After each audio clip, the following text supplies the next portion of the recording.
এই রান্নাটা হয়ে গেলেই সবাইকে ডেকে খেতে বসিয়ে দেবা বৌমা। আচ্ছা মা, ঠিক আছে। মা, ও মা, এই বাঞ্চতটা এখানে কেন এসছে? তুই কার কথা বলছিস? এই যে মাসিমা, আমার কথা বলছি গো।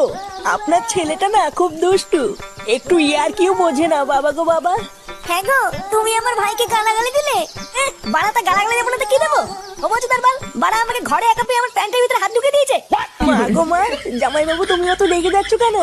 আমি তো তোমার শুধু একটু সাইজটা দেখছিলাম গো। কি ছিল হোম তার বাল? বাড়ি গিয়ে বাবার সাইজ দেখবি যা। কি সব উল্টো পাল্টা কথা বলছিস তুই? যা বলেছি ঠিকই বলেছি। লেওরা আজকে প্যান্টের ভিতরে হাত ঢুকে দিচ্ছে, কালকে তো বলবে হালকা করে পুঙাও মেরে দাও। এই কি হয়েছে রে?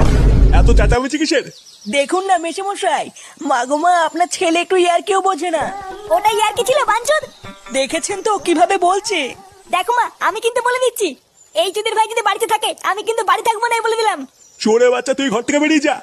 আমরা কোনো কাজকর্মের বেলায় নেই, কোনো রোজগার পাতি নেই, আবার বড় বড় কথা। ও বাড়া, মায়ের থেকে মাসির দরদ বেশি, তাই তো? বাড়া এখন তো দেখছি আমার থেকে এই বাড়িতে হোমোচোদার দাম বেশি। লেওরা যেদিন এই হোমোচোদাটা তোমার ধুতির ভিতরে হাত ঢুকিয়ে নেয়ানারি করবে সেদিন বুঝবা বালের এই বাড়িতে আমার কোনো দামই নেই।